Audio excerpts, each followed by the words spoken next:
Hey you guys, welcome back to the Secret Garden Homestead. For those of you that are new here, my name is Christina and I'm Ryan.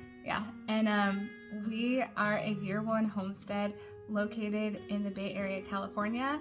Our property is a little over an acre and it came with pretty much nothing but a home on it and a bunch of flat land.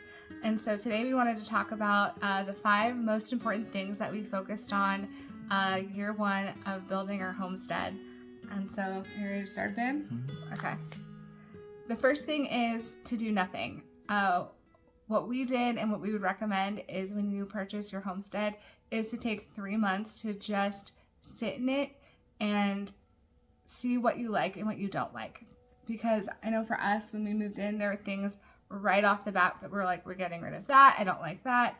But then as time went on and we didn't do anything, those things started to grow on for us. Yeah, and it was the right year for us because we had a lot of competing priorities in life with, we had a child in the hospital for a little while, and so it actually worked out well to just ease into it. The previous owners, I think, had a pretty different vision for the property. They were looking to have more of a zen kind of tranquil retreat rather than a homestead, and so they had put some things in. For example, they had a tree maze, which we didn't fully understand. At the point that we had moved in, it was pretty overgrown, so it was kind of hard to see like what the original vision for it was. And we've kind of cut it back, and I think we've kind of come to understand what they were trying to do with it. First moved in, we're like, listen, like we don't have any use for a tree maze. We're probably going to end up turning it into lawn for the kids, or maybe it's a place where we could raise meat birds, or we had a couple of different thoughts. But now that we've sat with it for a while, there are some elements that I think we're reevaluating. There's some really beautiful trees that were incorporated into the tree maze. There's some birch trees. There's a Japanese maple, which we didn't even really know was there until we cut back a lot of the overgrowth. And there's just a few other trees that we may end up incorporating into our future homestead. Yeah, I remember when we moved in, like even the big redwoods, like I had a question mark of like, those just provide a lot of shade. Like I don't even know if I really like them, but over time I feel like they frame the property really nicely, and now I love them. So it's like, don't go gung-ho like right when you buy the property. Like I would say just take the time to see what you fall in love with over time. Right. And then the second thing that I had was focus your energy on building lasting infrastructure. So what I mean by that is don't just build a chicken coop to try and get chickens. Like build quality infrastructure right off the bat. Yeah, I think we're really going slow to maybe go fast down the road. So for example, like with fences, I really spent a lot of time figuring out what kind of aesthetic and what fence we want, because it really makes an impact in the backyard as you look out. We have a long, skinny property, and so we have about 600 feet of property line with effectively like either no fences or very old rundown fences that were there. And then as we think about like different pastures or whatnot, we may like section it off further. But we did find a fence that we really liked. It's rustic. It incorporates some elements of like privacy fencing by going really tall. And ultimately, to do it all like with brand new material and to do it all at once would be prohibitively expensive. But by getting secondhand material and just chipping it off like 50 feet at a time, ultimately, I think we're going to be really happy with the final product when the final vision is in. And Christina mentioned the chicken coop. You know, I think a lot of times it can be tempting to just like get something up quickly. We actually had chickens at our old house, and so it was nice coming in and having experience with chickens and raising chickens, but we had to get them in. There was, you know, a sense of urgency to do that. But despite the sense of urgency, we really built the coop that we would want 10 years from now. And we even splurged a little bit on some aesthetic elements that honestly don't really serve a utilitarian purpose. We put in some brick. But on the utilitarian side, like in this area, we do have a lot of predators. We have fox, we have honestly some coyotes. And so I ended up digging a really deep footer, and we put in about 3 pallets of concrete when it's all said and done to have some block wall and as well as a pretty deep footer, which ultimately is going to make the chicken coop last a lot longer. And so I think that's a decision we'll be happy with down the road. Yeah, and another thing too is like I would say that we have like a really beautiful, aesthetically pleasing chicken coop. We have a vision for the backyard that it's going to be a very beautiful space. And so we're putting a lot of time and energy and details into things. And so if someone was to come over, it would be kind of like this beautiful element amongst like an old falling down barn or no fences, or it just doesn't quite make sense in the space yet. But over time, we know this is kind of the long game. We're hoping that we're going to be putting in pieces of the puzzle that it starts to take shape as a homestead that is not only utilitarian but really pretty. Another thing I want to talk about was irrigation. So a lot of the projects that we're talking about when it comes to like fencing or irrigation, I feel like are projects that are not ever seen. So like when you go to a homestead, you're not looking at the fence or like you don't see the irrigation that's under the ground, but it's a lot of effort and it provides a lot of utility. So those were a lot of the projects that we worked on. So I think last month we, being Ryan, tilled up the ground and put in all irrigation for our backyard orchard and water so that it could go back to the very back of our property. So that down the line when we have greenhouses and other animals, they have access to water, so I'm not hauling water all the time.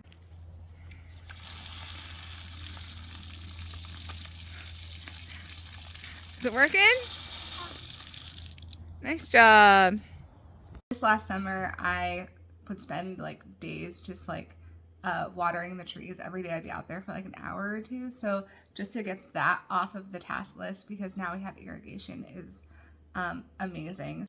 Yeah, and it's not, I mean, to Christina's point, it's not really sustainable to spend an hour out there just watering trees. So as we're gearing up into year 2, we do have a vision of planting more trees. And so you can start to see how that could be a real-time suck. And so it was ultimately really important that we reclaim that time and make the whole process of maintenance a little bit more sustainable. And so thinking through, don't get too far ahead of yourselves. Like when we first came in, we knew that planting perennials, planting trees was going to be really important because then time's on your side, focusing on things that have really long lead times. So then as we start putting in like a garden down the road, all the different harvesting starts to come together at once.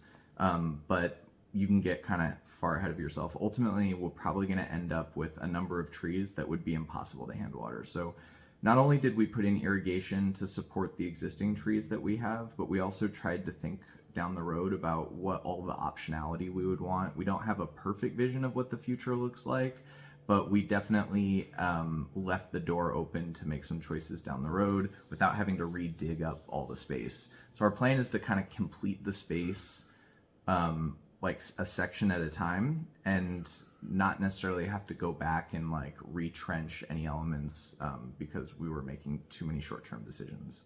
Yeah, I think we definitely are long-term vision homesteaders.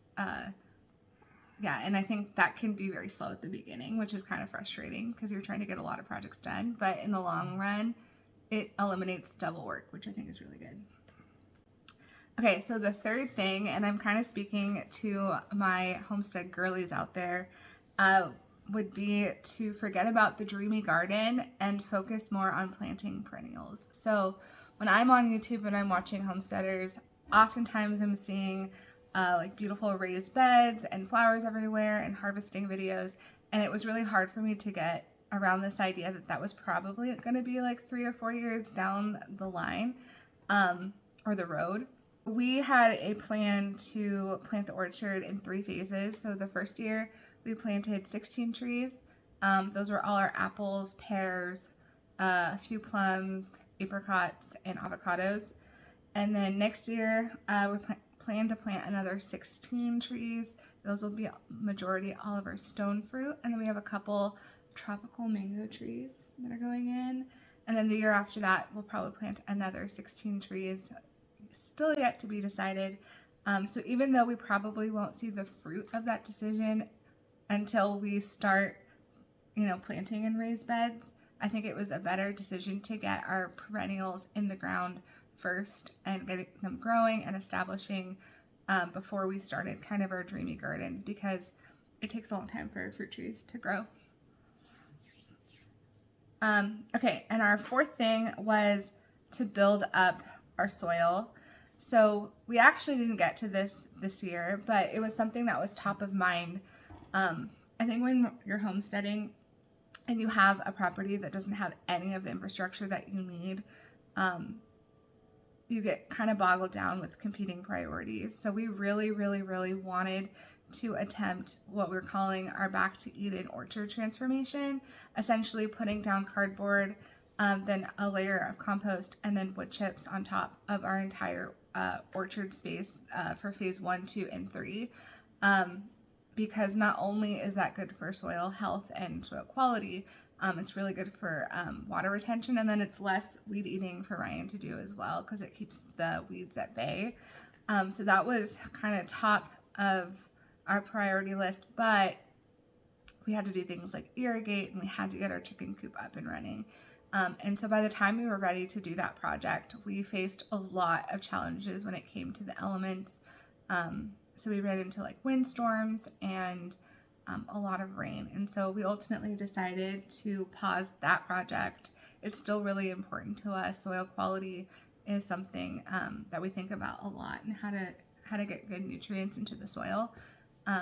But we think that our time and energy and overall stress levels would be much better spent to wait until spring, until we have for sure a couple of sunny weekends to lay those 3 things down: the cardboard, the compost, and the wood chips.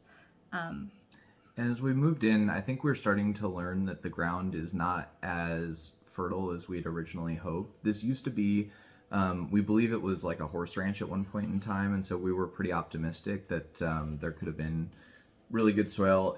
Number one, it's a lot rockier than we thought it was going to be as we start trenching and digging it up. It has a ton of rocks, which was a little surprising. And then number two, as you start getting down, the ground is really, really hard. And I just don't think it's been particularly well maintained. So bringing the soil back to life, and starting, whether, it be the Back to Eden approach in the orchard or composting, is going to be a really important part of our vision moving forward. Yeah, so we're definitely bummed it didn't happen in year 1. I think if we didn't have, a baby in the hospital, we likely could have gotten to this project. So it's number 4, the thing that we would recommend is focus on your soil quality so that you can have good harvest in the year to come. And then the last thing is start out small with animals that provide purpose for your homestead. Yeah, and like when we had originally moved here, we did have some experience. We had chickens at the old house, suburban house. So we had a place to start from. So we relocated those chickens, and we expanded the flock this year. So starting next year, our new chickens should be coming into eggs soon. This was the first year that we started turkeys, which was a pretty fun experience now that we have the space and infrastructure. Okay, I need to fix that. To raise those birds. And so as we look forward, I think we have line of sight to expand that into some other animals. And also those chickens, our vision is that that's going to be a lot of the manure that helps our composting. And so doing animals, starting out with like chickens and turkeys. We also raise cattle at our in-laws' property. So it's not here on the homestead, but at least in terms of like developing food and protein, that helps fill our freezer. Yeah. So I think we feel pretty comfortable with like our protein plan and how that can sort of coexist with our vegetable garden in the future. Yeah, it's funny because I think most homesteaders, when they start, they have, like I said, like their garden, so they're good at producing their vegetables and fruit and things like that, but they don't really have the protein on lock. And for us, we're totally opposite. Like we don't have any of the we don't have a ton of the fruit, and we don't have any of the vegetables, but as far as it comes to like beef and eggs and turkeys and probably chickens down the line, like we feel pretty confident in being able to fill our freezers. So the homestead has definitely helped us to fulfill that part of living off the land. Okay, so that was year 1 of our homestead, kind of in review, but I want to take a quick minute to talk about what we have planned for year 2. I titled this video Sleeping, Creeping, and then hopefully Leaping. So for those of you that are avid gardeners, you know that's what you say about perennials, and I think it's totally applicable to homesteading too. I think you look at our property right now and it's totally sleeping. We put so much effort into it and care, but it doesn't really look like much of anything. And so I'm hopeful that next year it will start creeping a little bit, and then the year after that it will start leaping. So we do have a lot of plans for next year. One of which is planting more trees. So we have a citrus grove that's just citrus, and then we have our back orchard. So we are planning on planting 4 or 5 more citrus trees, and then another 16 trees in the back orchard. I think I mentioned before, it would be majority stone fruit and then some tropical fruit. Yeah, and then continuing to put up fencing. So I think this year we've probably put up a little less than 100 feet of fencing when it's all said and done. I think next year I'd like to do quite a bit more, and really trying to put up fencing that helps frame our garden space and gives us a little bit of privacy from the neighbors. So starting with the highest priority fencing first. I think fencing is going to be like a really long project, and so just staying with it and chipping away like a few hundred feet at it, per year. And then in addition to all the birds that we've raised so far, we want to start thinking about expanding into ducks. And then from a symmetry standpoint, like we have a pretty large chicken coop and run. You guys can check out that video. We kind of want to build like a similarly designed duck coop, bringing in, some of the aesthetic elements like that we've kept with the chicken coop and providing some symmetry to the yard so those can complement each other. I'm looking forward to the duck coop. And I'm also looking forward to kind of maybe harvesting off of some of the trees that we got planted last year. And then the citrus grove has a little bit more mature trees. So as far as YouTube goes, I'm hoping to have more videos out of me harvesting from trees. And then we're going to kind of taste some of the fruit of our labor. I'm pretty excited about that. And then the last thing is, now that we've irrigated the back a little bit more, we do kind of have a vision for this, for our homestead in this space to be community focused. And one way that we would like to give back to the community is the flowers that we're planting, that they would kind of have a purpose down the line of being able to be used for flowers for weddings.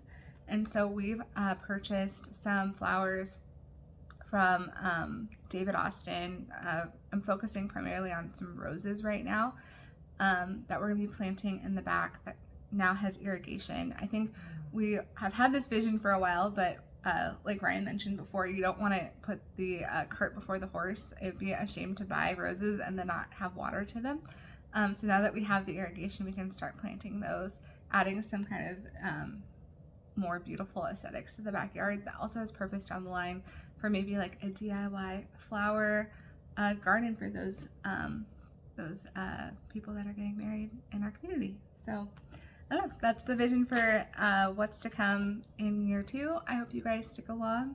It's been an exciting year. I think it's a lot of the vision that we had originally dreamed up is starting to come to fruition. It doesn't look like much, so I think Christina and I in our mind can see like where we're headed, and I think we're really happy about the direction and the potential of the property. But I think as others come, like they can't realize it yet. So hopefully as we come into year 2, it starts to take shape so that the vision starts to become a little bit more clear. We hope that you guys had a wonderful Christmas, and we are praying that you guys have a wonderful New Year, and we will see you in the New Year.